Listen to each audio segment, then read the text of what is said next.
Watch your back with this one, okay? Warning. Hostiles detected nearby.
entering a contaminated area.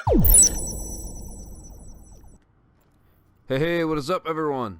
The LDB is back at it again, coming at you today with my D3-Defense PvE build. Now, I'm definitely not a very big fan of D3 in PvP, but for PvE, this is definitely fair game. And especially for farming, resistance mode, things like that, doing group incursions or legendary missions, this is super fun to play with and can actually help out the team a lot by giving them a buff, as well as all the NPCs focus you. So it's definitely a good time. And honestly, I have never built a D3 build before, but now I am very glad that I did so. And if you haven't, I encourage you to try it out. So as always, if you enjoy these videos or find them helpful, definitely smash that like button, subscribe for future content if you are new to the channel. Also, make sure you have that notification bell on, as well as drop a comment down there letting me know how you're running D3 in PvE for 1.8.3. So let's get into it.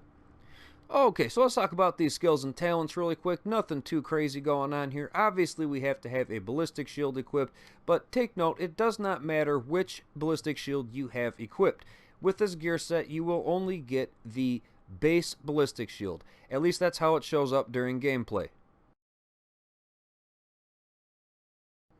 And I have tested these other ones out, and I have not got them to proc, so I can actually take that one off of there now. But regardless, looking at the health, the damage increase, the damage resistance, all of that is the same all the way across the board there. We are sitting at about 2.5 million, almost 2.5 million hit points of damage there. That's huge. The damage increase is 10%, the damage resistance 25%. Now the threat, 200% increase. That is awesome. Basically meaning that all the NPCs, well, at least the majority of them, are going to look at you as soon as you pull your shield out and not really focus on group members. And that will, free them up to go, run the fuse, do whatever you got to do, whatever you may be playing. And it definitely helps out a lot, as well as the buff that you give them, but we'll get into that in a little bit. So, again, just take note. The ballistic shield does not matter which one you are going to be using. Just try to get that health up. That's all I can say. That's what I've been doing, and it's been working out nice. Now, moving on to other skills that we can use. You could always use a flash sticky to, basically pause them for a little bit. You can pick your shots. You can melee them. That helps out a lot. You could always go with a pulse to get your crit chance and damage up a little bit. You could go with a flame turret. I've mentioned this in other videos. This, again, pretty much pauses them when they start to burn and they start flailing around. You can kind of pick your shots and take them down easier. You don't really want to use a immunizer or anything like that. That's kind of pointless at this point. We do have a ballistic shield equipped, but to each their own, whatever you want to use. So really, this build, you can use a whole lot of different skills. This is just what I'm going with, and it's been working out nice. Now, the booster shot, temporarily increasing damage and damage resistance, so we're going to get a little bit of damage up since we don't have a whole lot of firearms, and we're going to get even more damage resistance on top. So we're doing great here. We're doing good with that. The signature skills here, it really depends on gameplay, how you want to run this. You could honestly run any of them. I just like the recovery link because I've been mainly running solo, and a second life is always good. You could use the tack link, pop this in a sticky situation, and you're going to probably get out of it more or less, not a problem. Now, survivor link is probably my second favorite because, again, if you're taking some damage, pop a med kit, pop this, now you're taking 50% damage resistance on top of all the resistance that we get from the shield. You're more or less immortal for about 13 seconds. Nothing's really hurting you too much. So keep that in the back of your head. To each their own, whatever you want to use. So let's move on to the talents. Okay, so what I'm going to be using is Shock and Awe. I definitely recommend people try this one out 100%. Suppress a hostile to increase movement speed by 25% for 10 seconds. That's huge for this build because if you've ever used it, you probably know as soon as you pull out that shield, you basically turn into a slug, right? You're just this big, heavy tank dude that is not going anywhere anytime fast. This will definitely help you out with that. And it will help you, push up on NPCs, get within melee range. You can flank them a lot easier. Give it a try. I'm sure it won't let you down. Moving on to critical save, pretty straightforward. Using a med kit during low health, increasing damage resistance 20% for 10 seconds. So if I'm really getting lit up and I pop that med kit, since I am behind a shield, I will be able to regain a little bit more health than if, per se, I didn't have the shield.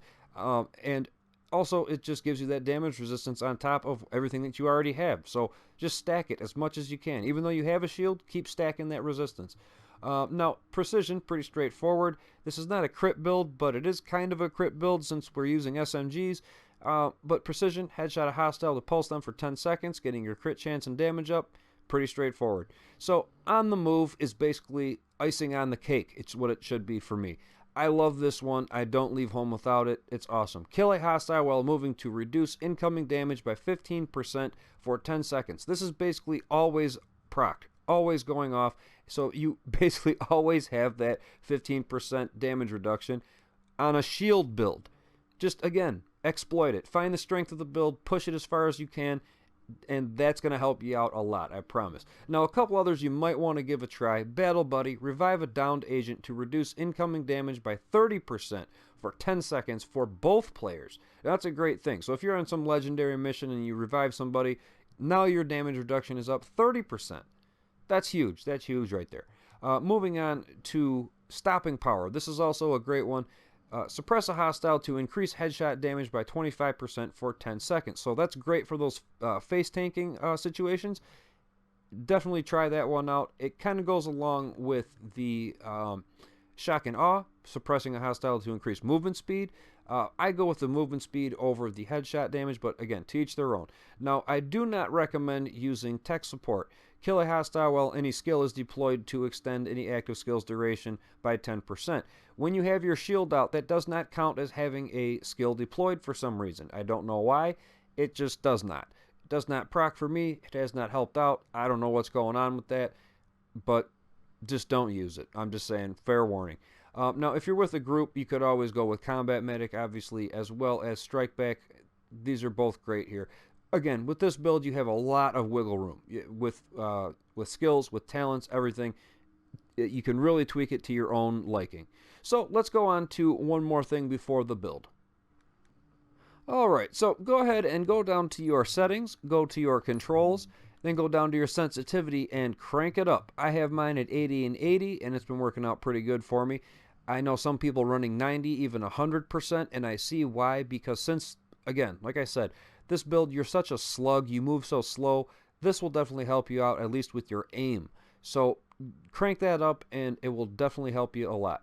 As well as turn your vibration off. If you haven't already, this will help for any build. I promise you on that. Definitely try it out at least, and it's going to save battery for your controller anyways. So other than that, let's get on to the build.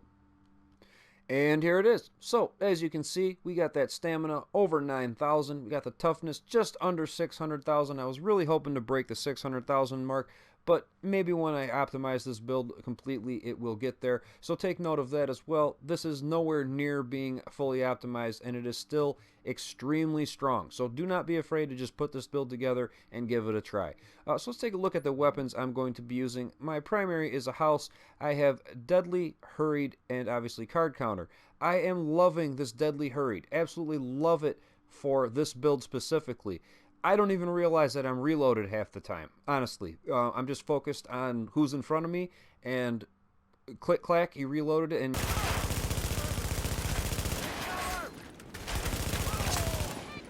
crit hits increase reload speed by 10% to a minimum of 1 second reload time. It's almost instantaneous, and you just keep on going with it. I love it, I love it, I love it. Try it out. Now, as far as the mods go, I am using a magazine with mag size, crit damage, rate of fire. The optics are crit damage, crit chance, and accuracy. The muzzle is crit damage, crit chance, and headshot damage. And the underbarrel is 43.5 optimal range with some accuracy and stability. I know I dropped a lot of crit damage there, but you're gaining 43.5 optimal range. You can get higher than that, basically turning this into an assault rifle. In a sense. So let's take a look at an actual assault rifle and compare the two. How about this LVOA? Look at the range on the house compared to the LVOA. It's basically the same. You can really reach out and hit people from a distance with this weapon. Is just by putting that one mod on there, and it's been working out awesome. Definitely try that out as well. That optimal range over the crit damage. I'm loving it, and it's been working out awesome. Which brings me to my secondary. This is probably one of the most underrated weapons on the game, in my opinion, especially for this build, the PP-19. If you take a look at the per bullet damage, with the card counter flap down is 16.6, the PP-19 is 16.2. Super close to the house, and this is only a 279 gear score. The RPM is a little bit slower, but you get that magazine that's huge, and that's one of the biggest things for this weapon. 113 bullets I have for this weapon here, and I have predatory, deadly, and hurried again. It comes standard with hurried, so if you buy one, if you find one, whatever, it's going to have hurried on it, so at least try it out with this weapon if you're not going to roll it on the house right away. But honestly, this is awesome. Predatory, you don't necessarily need a healing weapon for this build, but I find it helpful when you get down to about half-life. Just swap weapons, take out one NPC, swap back, and you're going to be back to full health before you know it, more or less. And again, with that hurried, try that out. Keep that going. I'm telling you, it's amazing. So other than that, let's get on to the actual gear pieces themselves. Okay, so we should probably take a look at what we're actually going to get from D3 first, right? The 2-piece here gives you 15% protection from elites. The 3-piece gives you 10% ballistic shield damage resilience. The 4-piece gives you the talent Frontline.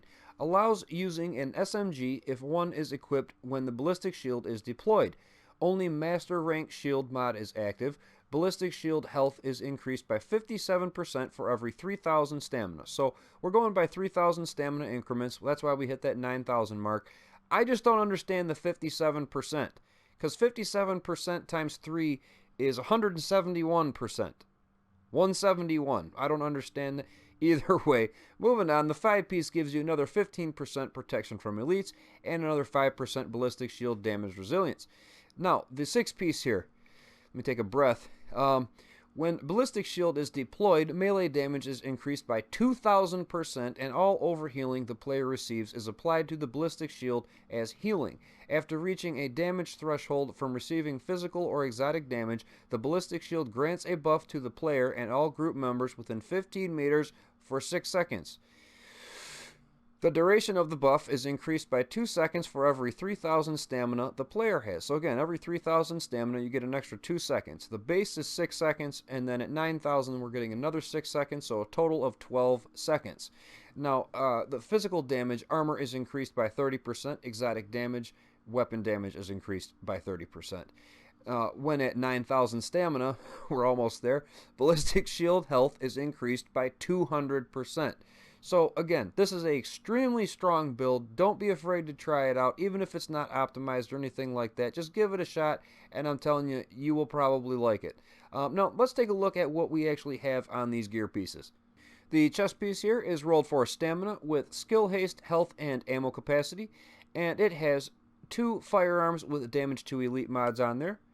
The mask is rolled for stamina with skill power, damage to elites, and we have a firearms with health mod on there. Got to get that health up, otherwise you won't last. Now, the knee pads here, we have rolled for stamina as well, with skill power, damage to elites, increased kill XP, and burn resistance. And we have a firearms with health mod on there, and a 7% ballistic shield health mod. That 7% is a little bit hard to get, but if you can find them, if you can craft them, definitely use them. Try it out. The shield is... it never goes down. It's always up. This is awesome. I'm loving it. So either way, moving on to the holster here. Again, it's not maxed out, but we have it rolled for crit chance, and we have a 6.5% ballistic shield health mod on there. Now, the gloves we have rolled for stamina with crit damage, SMG damage, and crit chance, so pretty straightforward there. And on the backpack, we have rolled for stamina with skill power, ammo capacity. You definitely want ammo capacity wherever you can, because when you're using the SMGs like this, just like with Alpha Bridge using the same 2 types of weapons, you burn up that ammo a lot. So definitely go for ammo capacity if you can. And this has a stamina with skill haste mod on there. Just use that to just break that 10% skill haste mark there. And we have 2 more 7% ballistic shield health mods. So with those 3 7%ers, we're at 21% With that 6.5%, we're at 27.5, 28% ballistic shield health. That's amazing right there. That's great. I mean, especially on something that is so strong that has 2.5 million hit points of damage on it. So that's why I'm just reinforcing that health over anything else. So really, that's about that, guys. Let's check out the character sheet here, see where that takes us. The weapon damage, again, nothing crazy. We're not hitting very hard. We got the crit chance up a little bit, 38.5. The crit damage, not so great. I always say break 100%, and I'm sitting here at 98. But again, that optimal range mod that I have on the underbarrel, that is going to help out a lot. And I would be able to break that 100% crit damage if I was to swap that, but I would rather have that big optimal range on the grip, and it really helps out a lot. Headshot damage, 56%, a little bit of accuracy, stability, so on and so forth. We have 12% SMG damage here. We have 35% damage to elite, so doing pretty good there, not too bad. Skill power, 122,000. I mean, not bad at all. We have that skill haste at 11%. Like I said, had to break that 10%. So we get our skills back a little bit faster, as well as the toughness and the max health here. Max health is over 400,000. That's awesome. That's super strong. And again, look at this. This is not anywhere near being optimized. The health regen, protection from elites is at 30%. That's awesome. And we only have some burn resistance. I didn't get too lucky as far as the resistance goes, but again, we have a damn shield, so we don't need a whole lot of these. In PvP, that might be a different story, but in PvE, I'm doing just fine. So that's about it, guys. I hope you enjoyed this video, and took something away from it. Definitely give this build a shot. I really just kind of kept it in the closet for a long time. I never even messed around with it, and as of just recently I did, and now I'm loving it. This is an awesome build, super strong, and great for solo players. So if you found this helpful or enjoyed this video, definitely smash that like button, subscribe for future content, and go ahead and drop a comment down there letting everybody know how you are running D3 in 1.8.3. So until next time, guys, I hope you take it easy. I will see you then. Later.